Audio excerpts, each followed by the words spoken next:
So, I'm here again, but not for Christine, yung trending na Christine, and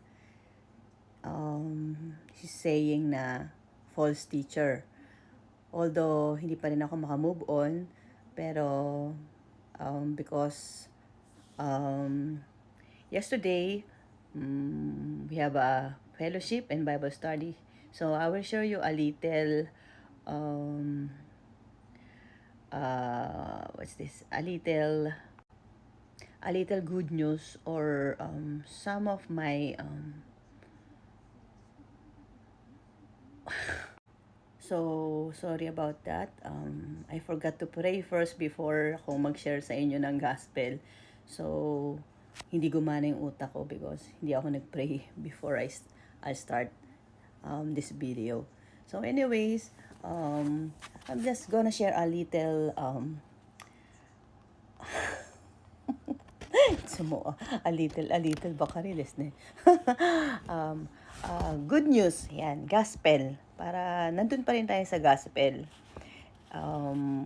Ito pa rin yung part 2 ko ng gospel. Pero, ang isi-share ko ngayon is about, alam nyo ba yung deeds at saka yung,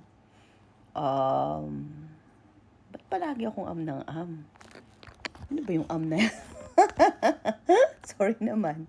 So, ito na talaga. Ito na talaga.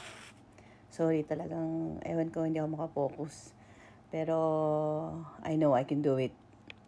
Because of the Holy Spirit will help me to share this good news and powerful message of God or Word of God. So, alam nyo ba yung works, yung good works or deeds is not the way to get in heaven. Alam nyo ba na hindi kayo makakapunta ng heaven dahil yan sa work or sa mabuti nyong mga ginagawa? Kasi alam nyo, I respect naman all the believers o yung mga belief nyo na talagang lahat naman tayo may kanya-kanyang paniniwala. But ito lang yung aking natutunan. Kasi talagang meron akong favorite verse na talagang yun ang akala ko na para sa akin na tama. Yun nga yung James chapter 2:26. Yun yung sinasabi ko na if you have a spirit but you don't have works, you're dead. And if you have a body with no spirit, it's also dead.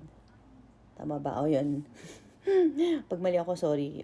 Medyo nakalimutan ko na yung verse na yun, pero yun yung favorite verse ko. So,